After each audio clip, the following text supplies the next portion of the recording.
नमस्कार विद्यार्थी मित्रांनो, मी श्री शहाजी एडे सर तुमचं श्री टकले पाटील क्लासेस शिक्रापूरमध्ये स्वागत करत आहे. त्याचबरोबर Neptune scholar academy by Shahaji Ede sir या यूट्यूब चॅनलवरती स्वागत करत आहे. आज आपण इयत्ता 5वी विषय बुद्धिमत्ता घटक क्रमांक 3 पुट प्रश्न या घटकातील उपघटक रांगेतील स्थान हा घटक या ठिकाणी अभ्यासणार आहोत. तर घटक 8 पुट प्रश्न उपघटक आहे रांगेतील स्थान. आता याच्यात काय करायचंय तुम्हाला वाचायचंय. काय वाचायचंय बघा. याच्यात दोन प्रकारच्या रांगा असतात. रांगा किती प्रकारच्या असतात? दोन प्रकारच्या रांगा असतात. आता उदाहरणार्थ आपण घेऊया, तुम्ही शाळेमध्ये सगळे काय करतात? प्रार्थनेला रांग करतात. म्हणजे एकामागे एक थांबूनच रांग करतात, बरोबर? आणि थांबतात कसे? उंचीनुसार थांबतात. तसं यांचं म्हणणं नेमकं काय आहे बघा. ते आपल्याला काय करायचंय पाहिजे. एका पाठोपाठ एक उभे न राहता डाव्या बाजूस उभे राहणाऱ्या व्यक्तीची रांग. कुठल्या? डाव्या बाजूस एक उभी राहिली, दुसरी उजव्या बाजूस एक उभी राहिली, अशा व्यक्तींच्याही रांगा असतात. याच्यानंतर दुसरा आहे तिकिटांच्या रांगेत एका पाठोपाठ उभे राहतो तशी रांग. तिकीट, उदाहरणार्थ रेल्वेचं तिकीट काढायचं असेल, पीएमटी बसचं तिकीट काढायचं असेल, किंवा एखाद्या पिक्चरला जाण्यासाठी तिकीट काढायचं असेल तर त्या काय कराव्या लागतात? रांगा कराव्या लागतात. मग हे झालं दुसरं. आता पहिल्या प्रकारात डाव्या उजव्या बाजूंचे क्रमांक देऊन काय करायचंय? पहिला जो प्रकार आहे डाव्या बाजूचे आणि उजव्या बाजूचे काय करायचे? क्रमांक द्यायचे त्या रांगेला. दुसऱ्या प्रकारात मागचा किंवा पुढचा क्रमांक देऊन प्रश्न विचारतात. म्हणजे प्रश्न कसे विचारले जातात पेपरमध्ये ते इथं त्यांनी सांगितलंय. पहिल्या प्रकारात काय म्हणतात? याच्या डाव्या बाजूला तो उभा राहिलेला आहे, किंवा रामच्या डाव्या बाजूला श्याम उभा राहिलेला आहे. मग श्यामच्या उजव्या बाजूला कोण उभा असेल? 3 व्यक्ती जर अशा केल्या उभा तर तसे प्रश्न विचारले जातात. नंतर काही प्रकारात काय करतात? पुढचा क्रमांक विचारतात, मागचा क्रमांक विचारतात. म्हणजे रामचा पुढून 5वा क्रमांक असेल आणि एकूण व्यक्ती जर 10 झाल्या तर मागून क्रमांक कितवा, असाही प्रश्न विचारला जातो पेपरमध्ये. क्रमांक देऊन प्रश्न विचारले जातात. याच्यानंतर पुढचा आहे उजव्या किंवा डाव्या, मागचा किंवा पुढचा स्वतंत्रपणे 2 क्रमांक दिलेले असले तरी व्यक्ती एकच असते. कळलं का? व्यक्ती ते जर म्हणले उजव्या बाजूनं, डाव्या बाजूनं, त्याच्या मागचा, त्याच्या पुढचा स्वतंत्रपणे 2 क्रमांक जरी दिलेले असले तरी सुद्धा ती व्यक्ती मात्र किती असणार आहे मित्रांनो? एकच व्यक्ती असणार आहे. असे सुद्धा प्रश्न पेपरमध्ये काय केले जातात? विचारले जातात. आता रांगेतील स्थान निश्चित करताना काय केलं जातं बघा. रांगेतील स्थान दोन्ही बाजूंकडून दिलेले असते. म्हणजे पुढून पण दिलं जातं, मागून पण दिलं जातं, डावीकडून पण दिलं जातं, उजवीकडून पण दिलं जातं. तेव्हा रांगेत दिलेली असणारी जी व्यक्ती आहे ना, ती मोजताना ती व्यक्ती दोनदा मोजली जाणार नाही याची काळजी घ्यायची आहे. ती जर दोनदा मोजली गेली तर उत्तर तुमचं काय होणार? चुकणार. म्हणून फक्त ती एकदाच मोजली गेली पाहिजे. हे सुद्धा महत्वाचं वाक्य आहे. आता असे रांगेतील स्थान पुट प्रश्न सोडवण्यासाठी आपल्याला आपलं मन शांत ठेवावं लागतं. म्हणजे माइंड स्थिर ठेवलं तर उत्तर आपल्याला काय होतं? कमी वेळात कमी प्रयत्नामध्ये मिळून जात. कळलं?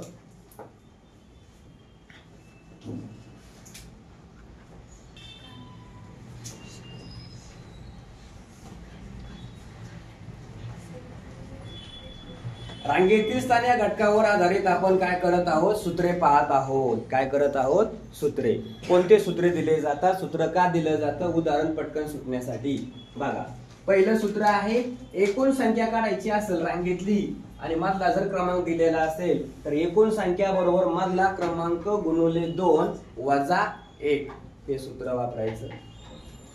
एकूण अंतर काढायचं असेल, आता एकूण अंतर कुठलं विचारलं जातं पेपरमध्ये? 2 खांब, 2 झाडामधलं अंतर, किंवा 10 झाडं क्रमानं लावलेले आहेत त्यांच्यामधलं अंतर कसं काढायचं? एकूण अंतर बरोबर एकूण संख्या वजा 1 गुणिले 2 पदामधील अंतर. 2 पदामधील घ्या किंवा 2 झाडामधील घ्या किंवा 2 वस्तू दिलेल्या असतील त्या 2 वस्तूमधील अंतर. बघा, झाडे, खांब इत्यादींची एकूण संख्या आणि त्यामधील एकूण अंतर काढण्यासाठी प्रश्न तुम्हाला पेपरमध्ये दिला जातो. दुसरा आहे रांगेतील एकूण व्यक्ती. रांगेत एकूण किती व्यक्ती आहेत ह्या जर काढायच्या असतील तर व्यक्तीचा डावीकडूनचा क्रमांक अधिक व्यक्तीचा उजवीकडूनचा क्रमांक यांची बेरीज करायची आणि त्यांच्यातून काय करायचं एक वजा करायचे. ते तुम्हाला झालं सूत्र. तिसरं व्यक्तीचे मधले स्थान काढायचं असेल तर रांगेतल्या एकूण व्यक्ती मोजायच्या, त्यांना 2 ने डिवाइड करायचं, भागायचं आणि त्याच्यामध्ये काय करायचं एक मिळवायचा. याच्या आधारे तुम्ही व्यक्तीचं मधलं स्थान काढू शकता. आता पुढचा स्टार आहे काप, घाव आणि गाठी यांच्यासाठी सूत्र जे आहे तर ते कुठलं असतं. म्हणजे काय, एक दोरी घेतलेली आहे आणि त्या दोरीला काय केल्या 10 गाठी बांधलेल्या आहेत असा प्रश्न विचारला जाऊ शकतो. किंवा एक दोरी घेतली त्याचे समान तुकडे केलेले आहेत, काप केलेले आहेत, एका तुकड्याचा अंतर किती असाही प्रश्न विचारला जाऊ शकतो. किंवा त्या कापांची संख्या किती आहे असाही प्रश्न विचारला जाऊ शकतो. मग कापांची संख्या बरोबर तुकड्यांची संख्या वजा 1 किती तुकडे करायला सांगितलेले आहेत याच्यासाठी. नंतर तुकड्यांची संख्या बरोबर कापांची संख्या अधिक 1 हेही सूत्र या ठिकाणी काय आहे महत्वाचं आहे. कळलं? हे झाले सूत्र. आता याच्यावर आधारित आपल्याला काय करायचं आहे उदाहरण अभ्यासायचे आहे.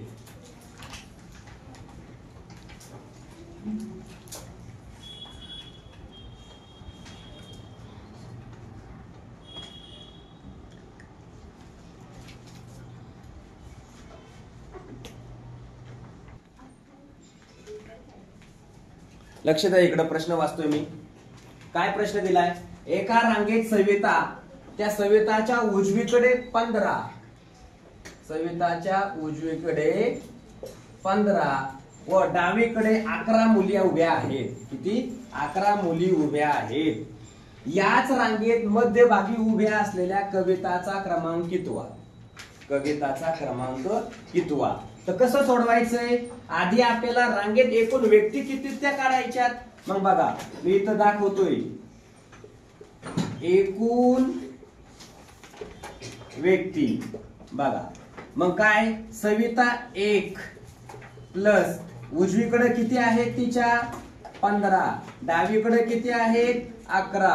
म्हणजे बघा सविता प्लस हे 11 आणि 15 यांची बेरीज केली किती झाली 26. आता सविता 1 म्हणजे किती झाली टोटल बेरीज 27. म्हणजे एकूण व्यक्ती किती झाल्या 27. सविता पकडली ना आता 26 मध्ये. आता पुढं रांगेत मध्यभागी उभे असलेल्या कविताचा, मग मध्यभागी कोण आहे, मध्यभागी कोण आहे, मध्यभागी कविता. मग तिचा क्रमांक काढायचा आहे. मग काय सूत्र दिलं होतं, एकूण व्यक्ती. सूत्र काय होतं बघा, एकूण व्यक्ती प्लस 1 भागिले 2. सूत्र काय होतं, एकूण व्यक्ती प्लस 1 भागिले 2. मग आता लक्ष द्या, एकूण व्यक्ती किती आहेत 27 अधिक 1/2. 27 आणि 1 किती झालं 28. 28/2 बरोबर उत्तर भेटलं 14. म्हणजे कविताचा क्रमांक जो आहे तो क्रमांक किती झाला बाळांनो 14वा क्रमांक झालेला आहे. हे त्याचं काय झालं उत्तर. हे त्याचं काय झालं उत्तर. आता दुसरा प्रश्न आहे बघा, मीना एका रांगेत मध्यभागी उभी असून तिचा क्रमांक 7वा आहे, तर रांगेत एकूण मुले किती. आता याच्यासाठी मी तुम्हाला एक सूत्र दिलं होतं मगाशी. सूत्र दिलं होतं का नव्हतं दिलं, दिलतं. मधलं स्थान काढायचंय म्हणल्यानंतर झालं. आता एकूण मुले काढायचेत ना, मग एकूण मुले काढण्यासाठी काय करायचंय ते सूत्र बघा. काय आहे, एकूण मुले काढायचेत आपल्याला. मग एकूण मुले बरोबर, एकूण मुले बरोबर मधला क्रमांक. सूत्र काय आहे, मधला क्रमांक. एकूण मुले बरोबर मधला क्रमांक गुणुले 2 वजा 1 हे सूत्र काय करायचंय वापरायचंय. मधला क्रमांक बघा मध्यभागी उभा असलेला तिचा क्रमांक मीनाचा कितवा आहे 7वा. मग 7 गुणुले 2 वजा 1 म्हणजे उत्तर किती आलं बघा 7 गुणुले 2 14 वजा 1 बरोबर किती 13.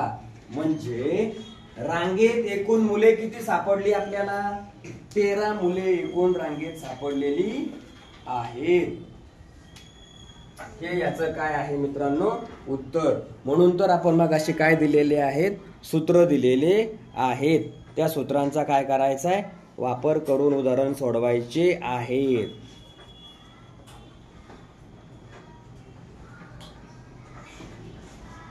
हा बघा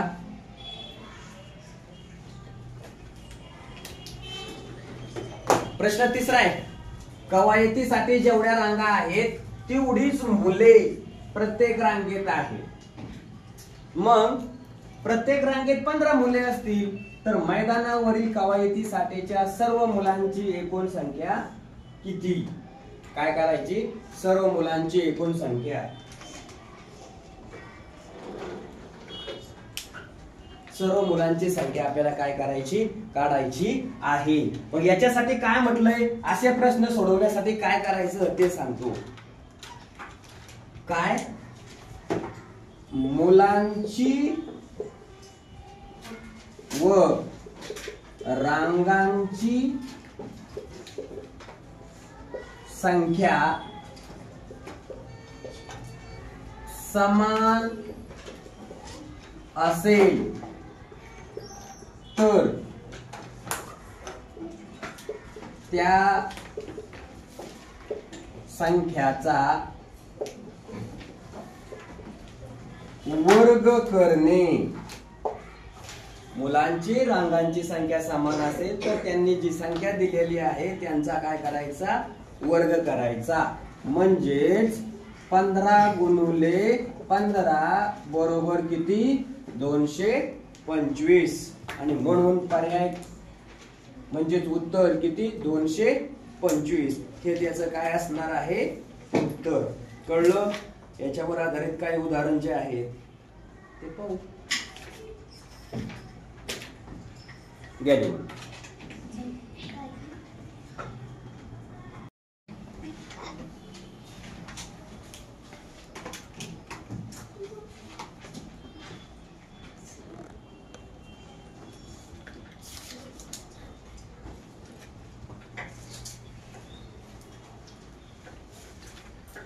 चौथा प्रश्न आहे. प्रश्न काय दिलाय बघा.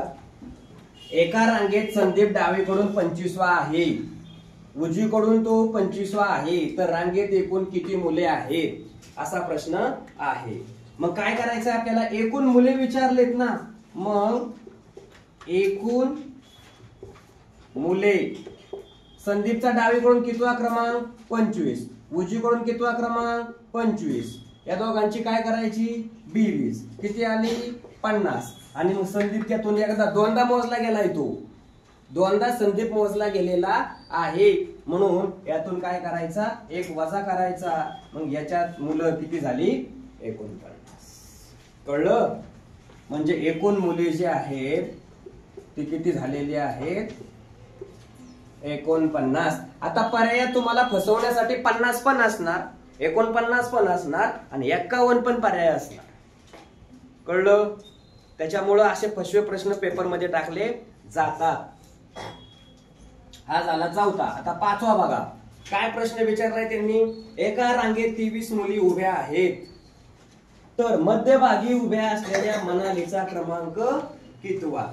मग आपल्याला काय करायचंय अगोदर मध्यभागी असणारा क्रमांक जो आहे ना तो काढायचा आहे. तो कसा काढणार बघा. कोणाचा क्रमांक काढायला सांगितलाय मनालीचा. मग सूत्र दिलं होतं तुम्हाला मध्यभागचा क्रमांक काढायचा. मग मध्यभागी रांगेतील एकूण मुली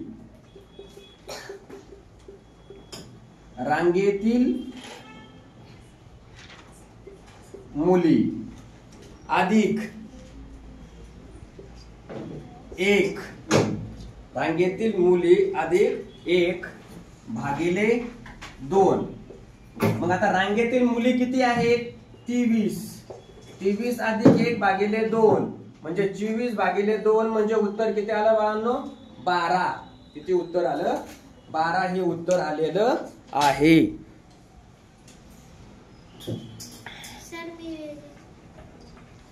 कळलं? तुम्ही तुमच्या वेगळ्या पद्धतीने सोडवलं तरी चालेल, उत्तर मात्र किती आलं पाहिजे? एवढं उत्तर आलं पाहिजे. कळलं? 6वा प्रश्न आहे बघा. आता एका रांगेत 9 झाडे समान अंतरावरती आहेत. बघा आता लक्षात घ्या, इकडं एक रांग दिलेली आहे. समजा मी काय म्हणतो, ही एक रांग आहे आणि ही रांग याच्यात किती झाडे आहेत? 9 झाडे समान अंतरावरती आहे आणि 2 झाडांमधील अंतर किती सांगितलं त्यांनी? 4. म्हणजे इथं एक झाड झालं, इथं एक, किती झाले? 3, 4, 5, 6, 7, 8 आणि 9. किती झाडं झाली? 9 झाडं झाली का बघा. 1, 2, 3, 4, 5, 6, 7, 8, 9. 9 झाडं झाली. यांचं म्हणणं काय? या 2 झाडांमधील अंतर किती आहे? 4 मीटर. म्हणजे हे 4, हे 4, हे 4, प्रत्येक मध्ये किती येणार आहेत? 4, 4. तर पहिलं झाड आणि शेवटच्या झाडातील अंतर किती? बघा 1, 2, 3, 4, 5, 6, 7 आणि किती भाग झाले याचे? 8. एका भागाची किंमत किती? 4. मग पहिला आणि शेवटच्या भागातलं अंतर किती? 8 गुणिले 4 बरोबर किती? 32. उत्तर किती यायला पाहिजे? 32. म्हणजे एकूण अंतर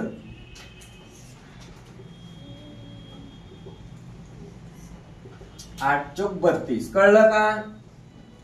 आकृती काढू नये तुम्ही काढू शकता. किंवा दुसरा ऑप्शन काय आहे? 9 झाडं दिलेली आहेत, तर यांनी काय सांगितलेलं आहे? पहिल्या आणि शेवटच्या झाडातलं अंतर काढायचं आहे.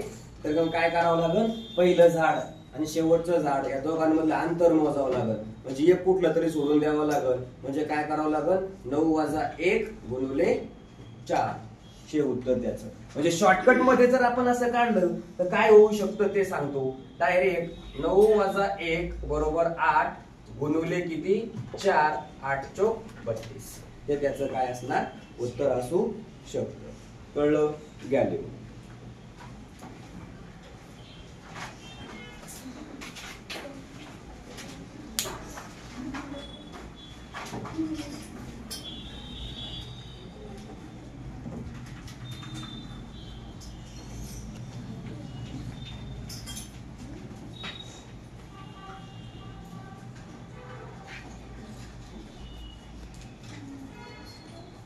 लक्ष द्या.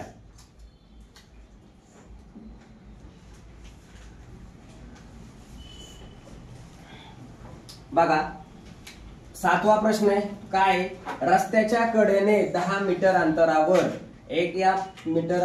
10 मीटर वर एक याप्रमाणे 50 झाडे लावली तर 16 आणि 25 क्रमांकाच्या झाडांमध्ये अंतर किती आहे? आधी या दोघांमधलं अंतर किती ते काढून घेऊ आपण. काय? बघा मग अंतर काढायचं असेल तर 25 - 16 उत्तर किती आलं? 9. दोघांमधील अंतर मग इथं मी शॉर्टकट मध्ये म्हणू शकतो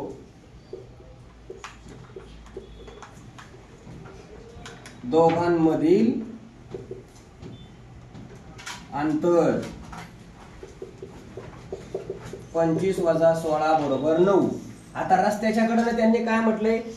1 याप्रमाणे म्हणजे 2 झाडांमधलं अंतर किती आहे? 10 मीटर. कळलं का? मग काय करायचं? 9 गुणिले 10 बरोबर किती? 90. किती अंतर होईल? 90 मीटर. कळलं? ते झालं उत्तर. कारण दोन झाडांमधलं अंतर त्यांनी किती सांगितलेलं आहे? 10 आणि 25 - 16 किती झाले? 9. 8वा प्रश्न बघा. आता काय दिलेलं आहे त्यांनी बघा 1.5 काय म्हटलेलं आहे? 1.5 किलोमीटर. 1.5 किलोमीटर लांबीच्या रस्त्याच्या कडेने दुतर्फाचा अर्थ काय होतो रे? या दोन्ही बाजूने हा रस्ता आहे. हा काय आहे? हा रस्ता आहे. हा रस्ता आणि रस्त्याच्या दोन्ही बाजूला किती अंतर म्हटलंय त्यांनी? 1.5 किलोमीटर. याचा अर्थ किती मीटर? 1500 मीटर. कळलं? म्हणजे 1500 मीटर होईल. आता दोन खांबातलं अंतर काढायचंय बघा. रस्त्याच्याकडनं दुतर्फा 60 मीटर अंतरावर एक, म्हणजे इथून इथं या दोघांमधलं अंतर किती झालं? 60 मीटर. खांब लावायचे, तर एकूण किती खांब लागतील हे काढायचंय. मग आपल्याला काय करावं लागेल माहितीये? अंतर किती दिलंय? 1.5 किलोमीटर दिलंय. आणि मग अंतर जर तेवढं असेल तर आपल्याला काय करावं लागेल? या एकूण खांबाला अंतर आणि किती सांगितले? 60 मीटर अंतरावरती, म्हणजे 1500 भागिले किती? 60. अधिक किती करावं लागेल रे? अधिक किती करावं लागेल आपल्याला? 1 करावं लागेल. नाही बघा, अधिक करून घेऊया. एका बाजूचा काढून घेऊया. एकूण खांब काढायचे तर एका बाजूचे इथं म्हणूया एका बाजूचे. मग उत्तर काय होईल बघा. हा शून्य कॅन्सल झाला आणि 25 किती झाले? 150. म्हणजेच काय करावं लागेल? याला भागलं, इथं उत्तर आलं 25. 6 न 15ला 150ला भागलं तर उत्तर 25 आणि 25 अधिक 1 किती झाले? 26. म्हणजे एका बाजूनं किती खांब लागणार आहेत? ह्या बाजूनं 26 आणि ह्या बाजूनं किती? 26. असे एकूण खांब किती लागणार आहेत? दुतर्फा. काय म्हटलंय त्यांनी? दुतर्फा. दुतर्फा म्हणल्यानंतर दोन बाजू. 26 गुणिले 2 म्हणजे उत्तर किती? 52. म्हणजे असे एकूण खांब किती लागतील? 1.5 किलोमीटर अंतरावरती 52 खांब लागतील.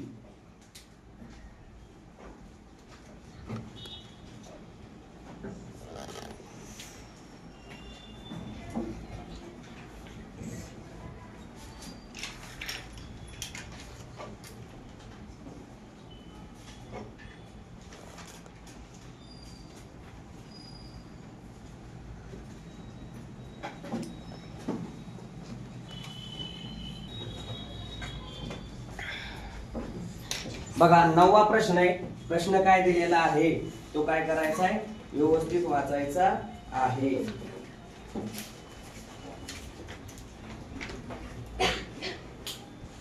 दोऱ्याचे 18 तुकडे जोडून, किती तुकडे जोडायचे? 18. एक मोठा दोर तयार करण्यासाठी एकूण किती गाठी माराव्या लागतील? बघा इकडे लक्ष द्या. 18 तुकडे दिलेत.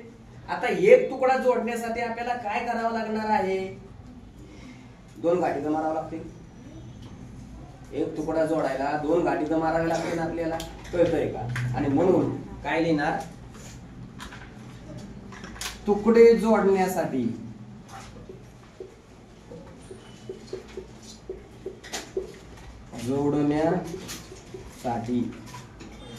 तुकडे जोडण्यासाठी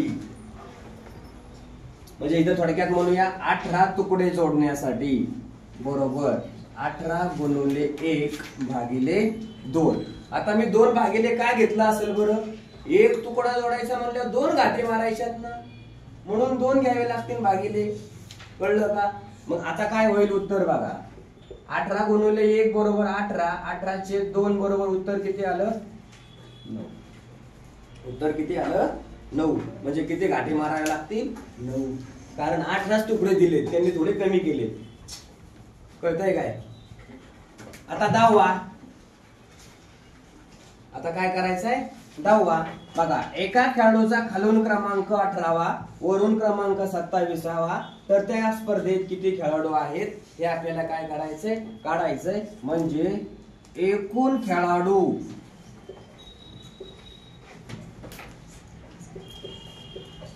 बघा खालून क्रमांक किती आहे? 18वा प्लस वरून क्रमांक किती आहे? 27वा. या दोघांची बेरीज करावी लागेल आणि काय करावं लागेल? जो खेळाडू आहे ना तो दोनदा पकडला गेला ह्याच्यामध्ये, म्हणजे तो काय करावा लागेल? वजा करावा लागेल. 28 अधिक 27 किती झाले बाबा?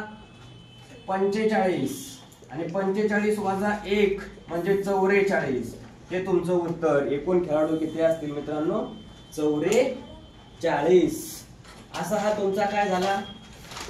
10वा प्रश्न संपला.